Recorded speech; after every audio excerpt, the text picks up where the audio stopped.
اللہ رب العزت کا کرم اس مالک کریم کی توفیق کہ جس نے ہم سب کو ایک مرتبہ پھر درس قرآن میں شرکت کی توفیق عطا فرمائی۔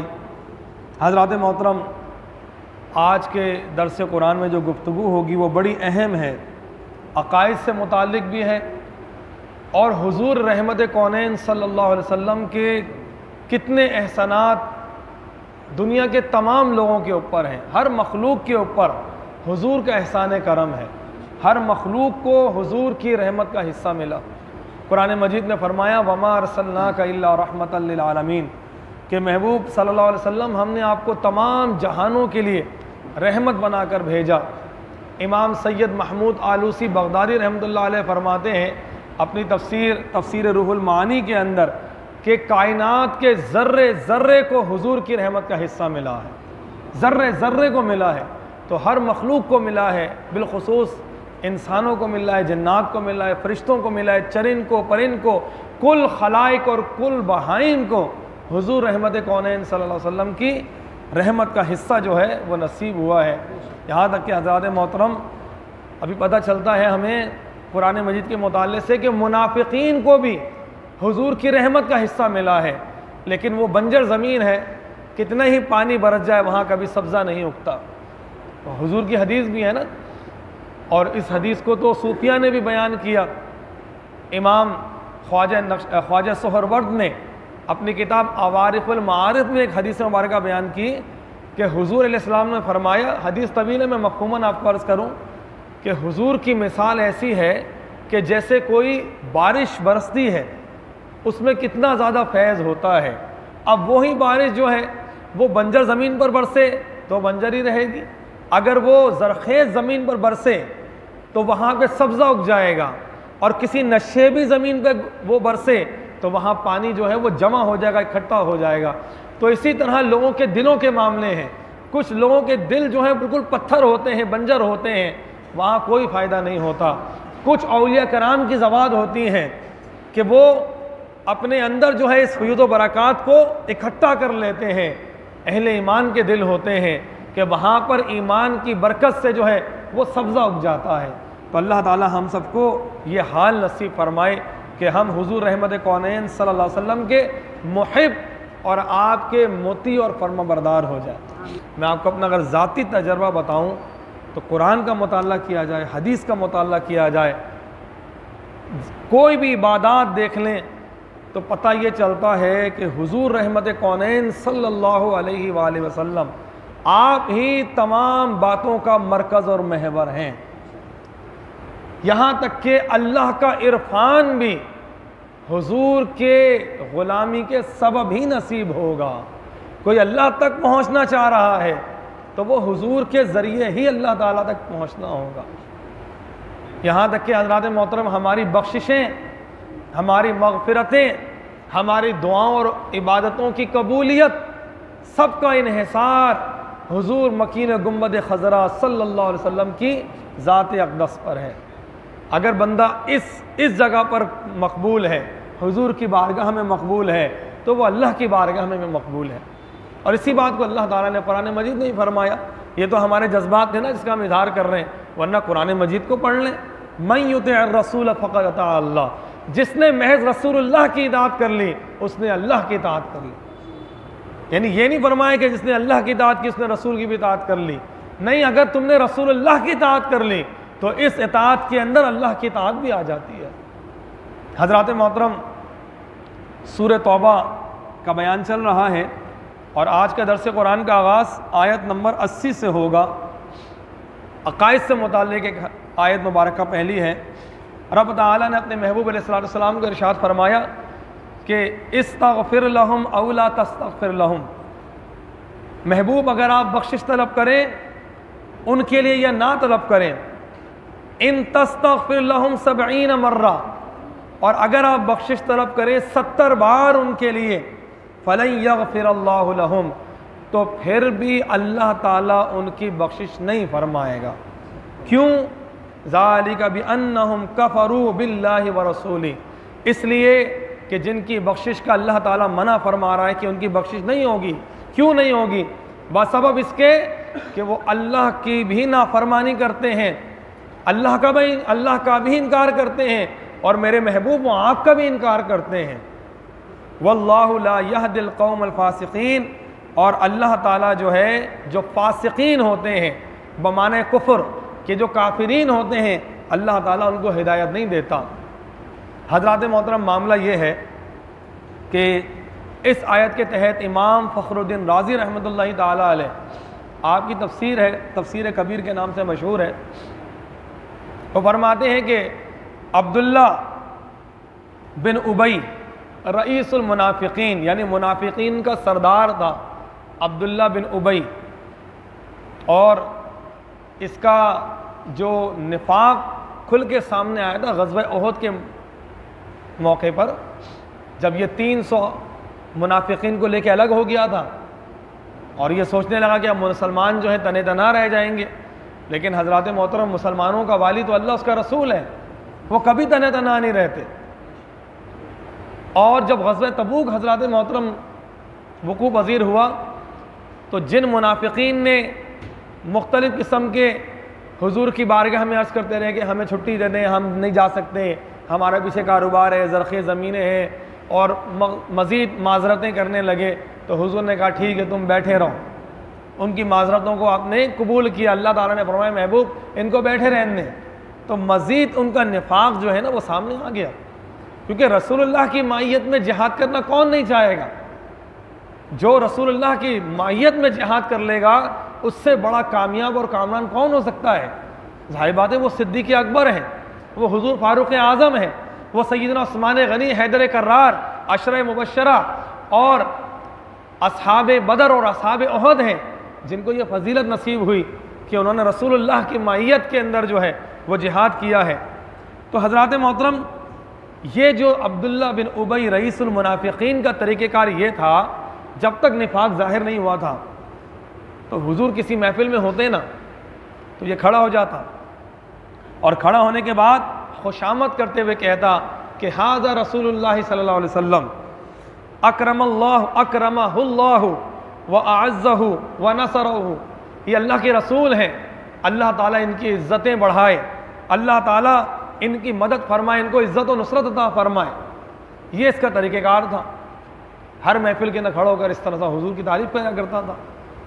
حضرات محترم جب اس کا نفاق ظاہر ہو گیا نا تو پھر ایک موقع پہ دوبارہ اس نے یہی کیا کہ مجمع کے درمیان میں کھڑا ہو گیا اور حضور کی بارگاہ میں کہنے لگا یہ اللہ کے رسول ہیں، اللہ تعالیٰ ان کو عزتیں نصیب فرمائیں، اللہ تعالیٰ ان کو مزید عزتیں اور نصرتیں عطا فرمائیں۔ تو سیدنا فاروق اعظم رضی اللہ تعالیٰ عنہ آپ سے رہا نہ گیا، اے اللہ کے دشمن تو بیٹھ جا، تو اس طرح کی بات کرتا ہے اب تیرا کفر جو ہے وہ چھپائے نہ چھپے گا، کیونکہ کفر تیرا اب ظاہر ہو چکا ہے، اب یہ تو بات جو کر رہا ہے یہ تو منافقت کر رہا ہے، دل میں تو رسول اللہ کے بارے میں کچھ اور رکھتا ہے اور بظاہر تو کچھ اور کہہ رہا ہے۔ حضرات محترم حضرت فاروق اعظم نے جب یہ کہا نا تو دوسرے بیٹھے ہوئے تھے لوگ، انہوں نے بھی ملامت کرنا شروع کر دیا کہ ہاں یہ جھوٹا شخص ہے، یہ منافقت کرتا ہے، یہاں کچھ کہتا ہے پیچھے کچھ کہتا ہے۔ لہذا عبداللہ ابن ابی جو ہے وہاں سے بڑا بڑبڑاتا وہ محفل سے نکل گیا، جانے لگا۔ راستے میں کسی نے پوچھا بھائی کہاں جاتے ہو؟ رسول اللہ کی محفل چھوڑ کے کہاں جا رہے ہو؟ اگر تمہیں اتنا ہی مسئلہ ہے تو جاؤ ان کی بارگاہ کے اندر اور ان کی بارگاہ میں توبہ کرو، استغفار کرو، اللہ تعالیٰ تمہیں معاف کر دے گا، سچے دل سے توبہ کرو۔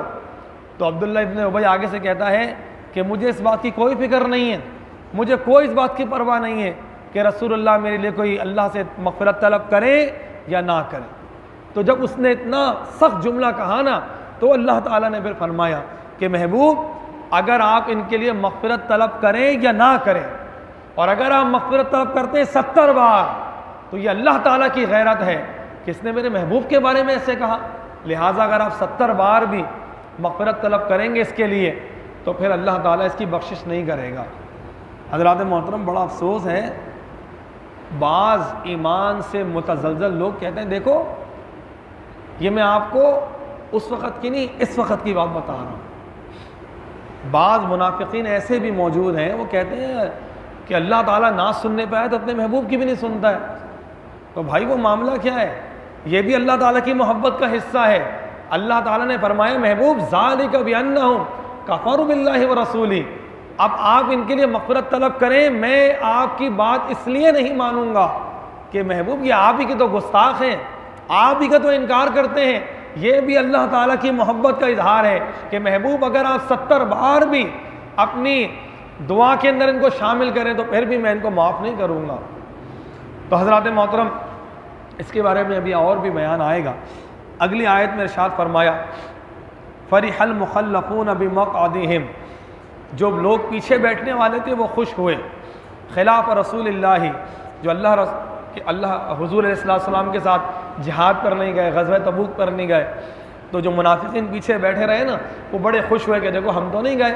وَكَرِهُوا أَن يُجَاهِدُوا بِأَمْوَالِهِمْ وَأَنفُسِهِمْ فِي سَبِيلِ اللَّهِ، وہ اس بات کو پسند نہیں کرتے تھے کہ وہ اپنی جان کے ساتھ، اپنے مال کے ساتھ رسول اللہ کی معیت کے اندر جہاد کریں۔ وَقَالُوا لَا تَنْفِرُوا فِي الْحَرِّ، اور جو لوگ جا رہے تھے ان کو بھی منافقین کہتے ہیں بھائی تم مت جاؤ وہاں پر، اتنی گرمی ہے۔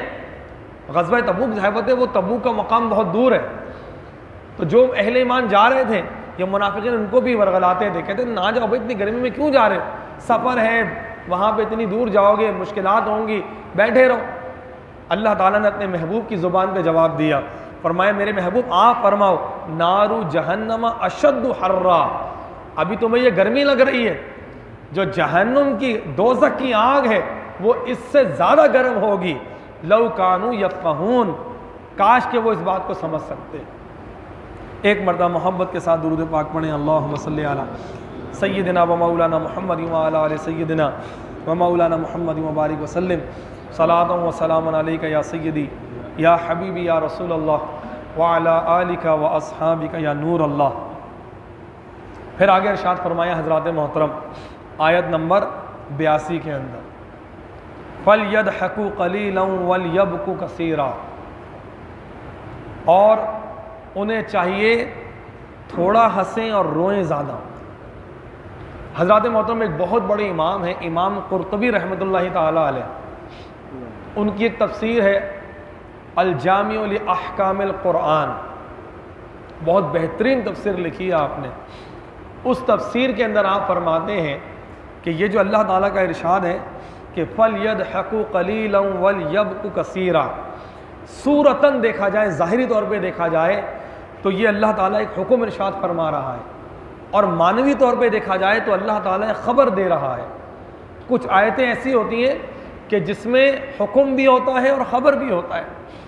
اکثر و بیشتر آپ نے علماء کرام کے بیان سنے ہوں گے، تو جب وہ آیت پڑھتے ہیں کہ وہ یوں پڑھتے ہیں کہ قال اللہ تبارک و تعالی مخبرا و آمرا ان اللہ و ملائکتہ یصلون علی النبی، تو یہ جو کہتے ہیں نا مخبرا و آمرا، اس کا مطلب یہ کہ اس میں اللہ تعالیٰ خبر بھی دے رہا ہے اور حکم بھی دے رہا ہے کہ اللہ اس کے ملائکہ حضور رحمت کونین صلی اللہ علیہ وسلم پر درود و سلام پڑھتے ہیں، یہ خبر ہو گئی۔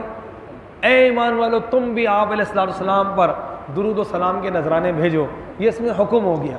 تو یہ مخبرہ و آمرہ ہے، اس میں خبر بھی ہے اور حکم بھی ہے۔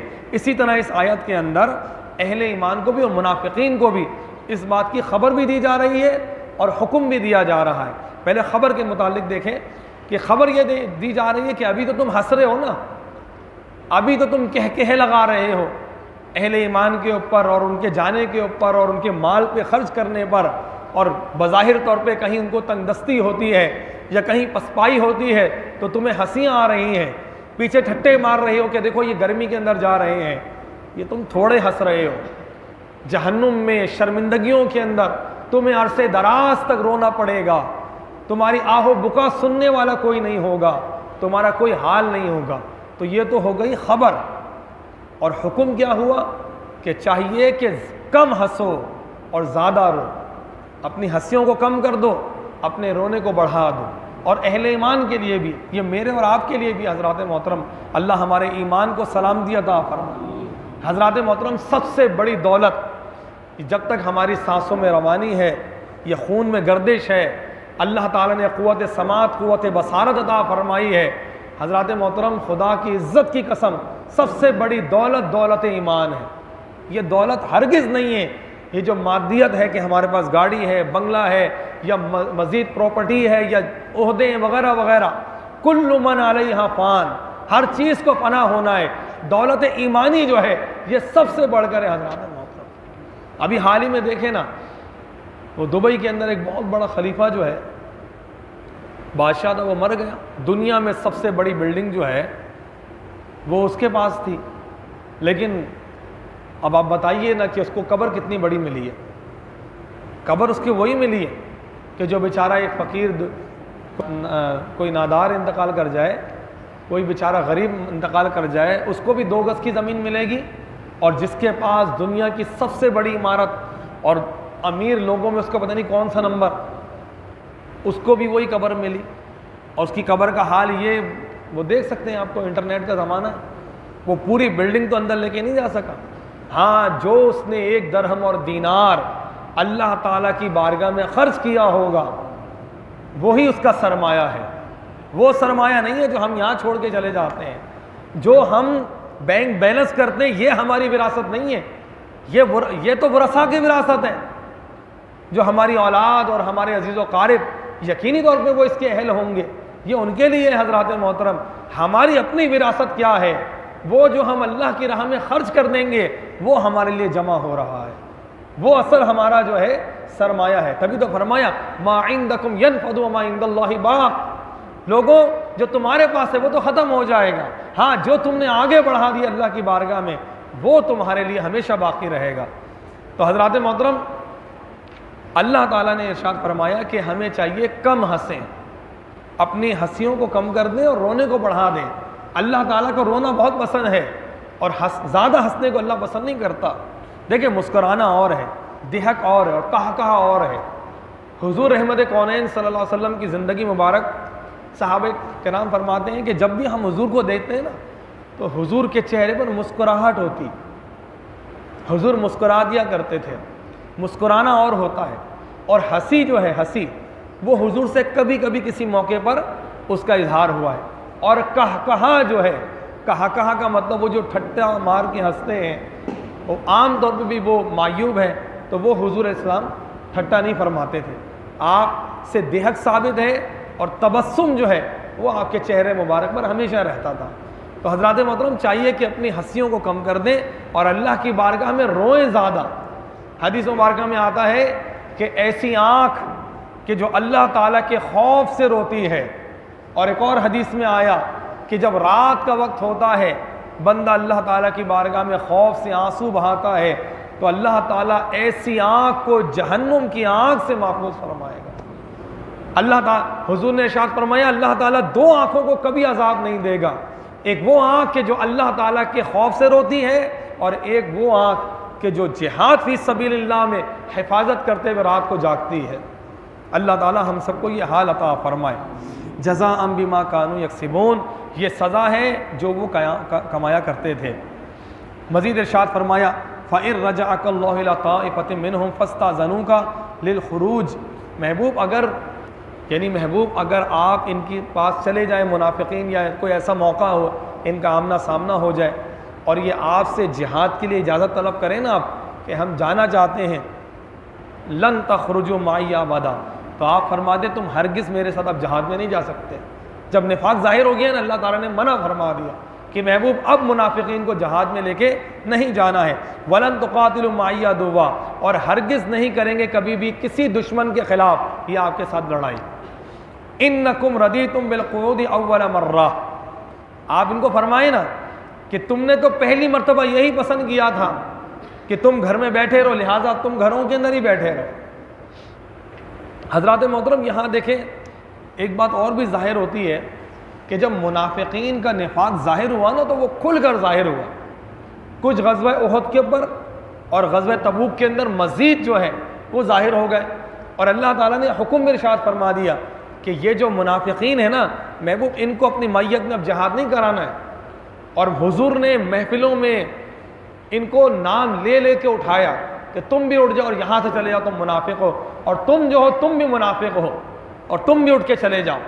اب حضرات محترم، ایسے بد عقیدہ لوگ اور ایسے بد باطن لوگ کہ جو صحابہ کرام کے بارے میں اپنی زبانوں کو دراز کرتے ہیں اور نعوذ باللہ ان کے اوپر مختلف الزامات لگاتے ہیں، جو قرآن نے صریح طور پہ کہہ دیا کہ جو منافقت تھی اللہ تعالیٰ نے اشکارا کر دی، اور جو صحابہ کرام کی جماعت ہے وہ تو ہمیشہ حضور کے ساتھ رہے اور حضور اپنے ساتھ ان کو رکھا کرتے، وہ حضور کے وزراء ہوئے، حضور علیہ السلام کے مشیر ہوئے، حضور علیہ السلام کے ہم رکاب ہوئے، حضور علیہ السلام کے خدمت گزار ہوئے اور ہر وقت حضور کی حفاظت کرنے والے ہوئے، حضور اور حضور کے دین کے معاون اور مددگار ہوئے، ان کے اوپر اپنی زبانیں دراز کر کے اپنا ایمان جو ہے اس کے جو بدباطن ان کے لیے چھپا ہوا ہے، نفاق جو ہے اس کو ظاہر کرتے ہیں۔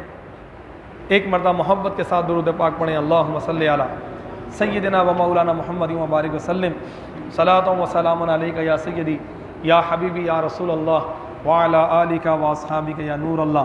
حضرات محترم، یہ آیت مبارکہ اور اسی پہ ہم اپنی گفتگو کو اختتام پذیر کریں گے، اور بڑا اہم حکم ہے اس آیت مبارکہ کے اندر۔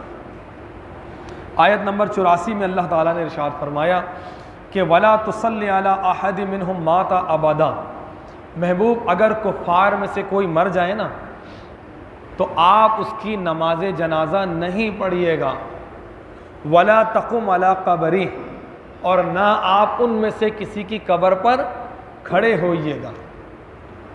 اب اللہ تعالیٰ نے اس میں ہمیں دو حکم ارشاد فرمائے۔ پہلی بات تو یہ کہ کافر کی نماز جنازہ نہیں ہے اور کافر کی قبر پر بھی نہیں جانا چاہیے، یہ دونوں باتوں کا قرآن نے صریح طور پہ منع فرما دیا۔ کیوں؟ انہم کفروا باللہ ورسولہ، اس لیے کہ انہوں نے کفر کیا ہے اللہ اس کے رسول کا، وماتوا وہم فاسقون، اور وہ اسی حالت میں مر گئے کہ وہ نافرمان تھے، وہ کافر تھے، اسی حال میں مر گئے۔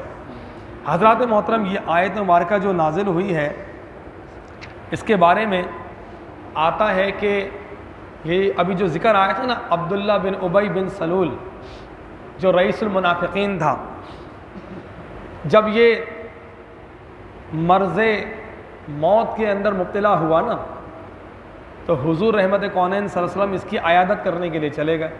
اس کا جو بیٹا تھا وہ بڑا مخلص مسلمان تھے، صحابی رسول تھے، تو حضور علیہ السلام دلجوئی کے لیے اس کی عیادت کرنے کے لیے چلے گئے۔ اس نے کیا کیا؟ کہنے لگا کہ میں تو مرنے والا ہوں، لہٰذا آپ کی جو قمیض ہے یہ مجھے عنایت فرما دیں، جب میں مر جاؤں گا تو اس قمیض کے ذریعے مجھے کفن دیا جائے گا۔ اب حضرات محترم، جب اس نے یہ کہا تو حضور تو کسی کو منع ہی نہیں کرتے، حضور نے اپنی قمیض اس کو دے دی، کہنے لگا یہ والی نہیں، وہ قمیض جو آپ نے اندر پہنی ہوئی ہے نا، جو آپ کے بدن سے مس ہو رہی ہے، وہ قمیض دیں مجھے۔ حضور علیہ السلام نے وہ قمیض عطا فرما دی۔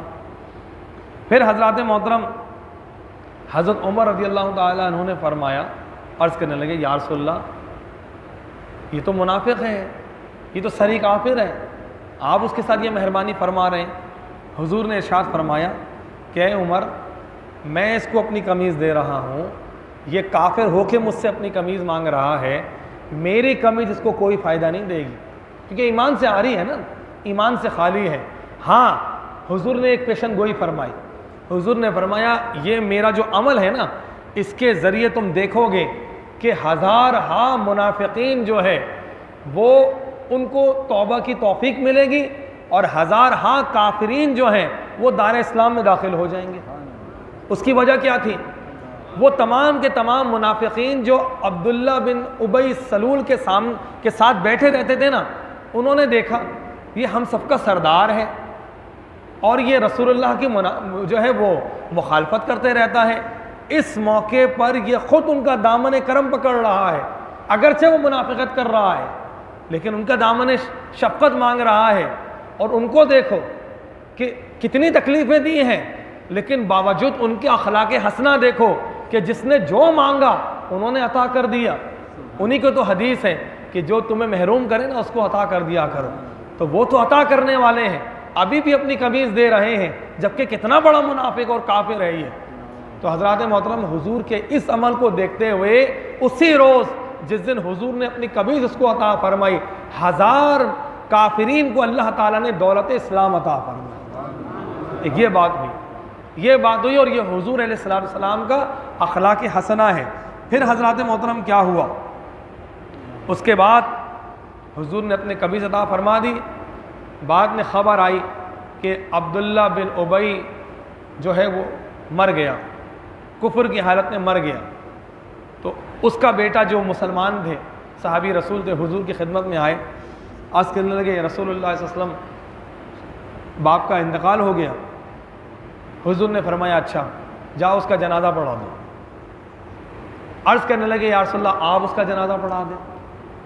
حضور علیہ السلام کھڑے ہوئے، جنازہ پڑھانے کے لیے جا رہے تھے، کیونکہ بیٹے نے کہا تھا آپ جا رہے تھے. جبریل امین عرض کرتے ہیں اے محبوب علیہ السلام آپ کا رب یہ حکم ارشاد فرماتا ہے وَلَا تُصَلِّ عَلَىٰ أَحَدٍ مِّنْهُمْ مَاتَ أَبَدًا. ان کافرین میں سے اگر کوئی مر جائے نا تو کبھی بھی آپ اس کا نماز جنازہ نہ پڑھائیں، نہ اس کی قبر پر جائیں. اب یہ حضور علیہ السلام کو اللہ تعالیٰ کا حکم آ گیا تو حضور علیہ السلام جو ہیں اس بات سے رک گئے. حضرات محترم، اب وہ جو قمیض دی تھی حضور علیہ السلام نے اس منافق کے لیے، ایک مرتبہ محبت کے ساتھ درود پاک پڑھیں. اللہم صلی علی سیدنا و مولانا محمد مبارک وسلم صلاۃ و سلام علیک یا سیدی یا حبیبی یا رسول اللہ وعلی آلک و اصحابک یا نور اللہ. اب حضرات محترم، وہ جو حضور علیہ السلام نے باوجود اس کے کہ وہ منافق تھا، کافر تھا، پھر بھی اس کو قمیض دی تھی، اس کی کیا وجہ تھی؟ مفسرین نے اس کی مختلف جہتوں کو بیان کیا ہے.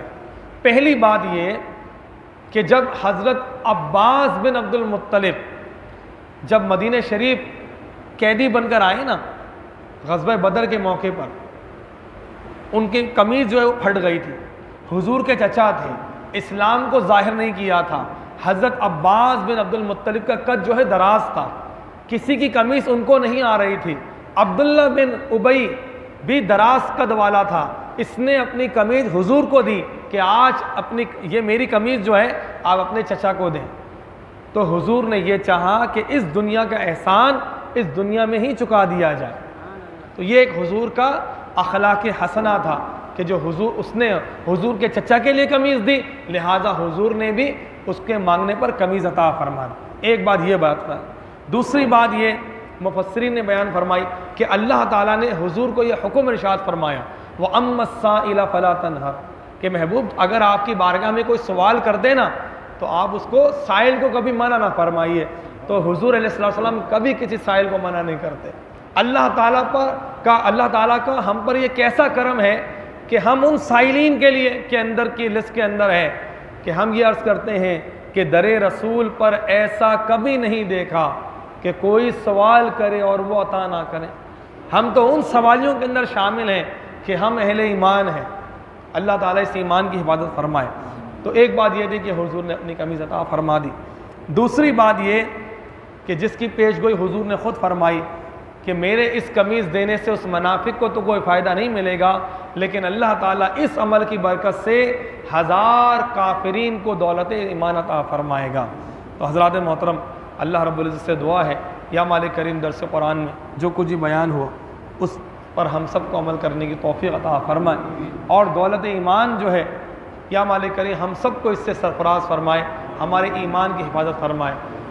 اللہم صلی علی سیدنا مولانا محمد وعلی آل سیدنا و مولانا محمد مبارک وسلم صلاۃ و سلام علیک یا سیدی یا حبیبی یا رسول اللہ وعلی آلک و اصحابک یا نور اللہ. یا اللہ یا رحمان رحیم، ہم سب کی حاضری کو درس قرآن کی اس محفل کو اپنی بارگاہ میں قبول فرما. یا مالک کریم ہم سب کے لیے اس درس قرآن کو نجات کا سبب بنا. بالخصوص تیری بارگاہ میں دعا کرتے ہیں موت کی سختیوں سے، قبر کے اندھیروں اور اس کی وحشت سے اور اس کے عذاب سے، ناگہانی آفات و بلیات سے، یا مالک کریم محشر میں شرمندگیوں سے ہم سب کو محفوظ اور مامون فرما. یا مالک کریم تو غفار الذنوب ہے، ہمارے گناہوں کو معاف فرما. تو ستار العیوب ہے، ہماری عیوب کی پردہ پوشی فرما. یا مالک کریم ہمارے مسائل کو حل فرما، ہمارے تمام کی تمام ضرورتوں کو پورا فرما. بالخصوص اس مہنگائی کے سیلاب سے ہم سب کو نجات عطا فرما، ہمارے رزق میں خیر و برکت نصیب فرما، عالم اسلام کی خیر فرما، وطن عزیز ملک پاکستان کو استحکام نصیب فرما. اپنا کرم فرما، فضل فرما، دعاؤں کو قبول فرما۔ اللہم انا نسألک العفو والعافیہ فی الدنیا والآخرہ، وصلی اللہ تعالی علی محمد وآلہ وصحبہ۔